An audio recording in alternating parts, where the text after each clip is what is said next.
lifestyle, even your character, in the way things that you used to enjoy before. All these are some of the symptoms that manifest. And for us to put it in a category of PTSD, the symptoms should be longer than a month, and it must be causing a lot of distress for the individual. What are the triggers to PTSD? So it could be exactly the time of the traumatic event that took place, so the anniversary of the trauma, associating it with a particular place or situation.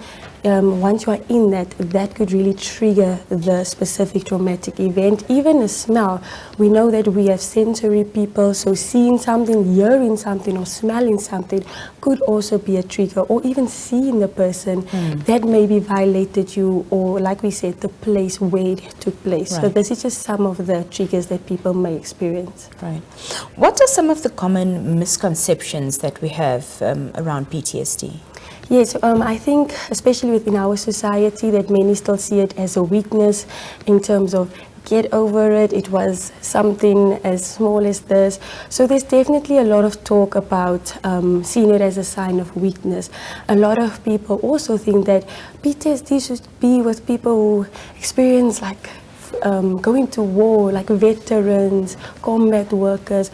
So a lot of people misconceptualize that trauma could actually be very, very basic for some. It could be that it can take place in your household. So that's not a specific thing, and I think that's some of the misconception that people have. And again, some may think that it's just a flashback, or it's just feeling when you're nervous in a setting, but it's much more severe and much more in-depth than just that. Yeah.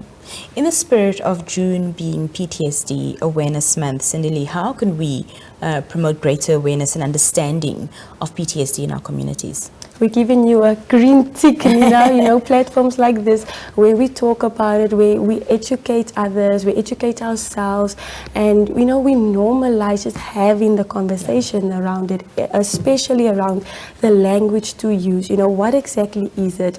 Identifying with the symptoms so that we can even help others, spread the word, encourage others to go forward, speak up if they need it, and not hold people back, especially if you have the knowledge about it. So I think, whatever capacity you have, whatever platform you have, to make sure that you emphasize it and that you shed light on it as much as possible. Cindy Lee, this was short but sweet. We thank you so much for your time this evening, and we hope to have you back in the future. Always. Thank you, Nina. Thank you so much. That was Cindy Lee Koopman from Geluk Psychology speaking to us on June being PTSD Awareness Month. We'll be right back.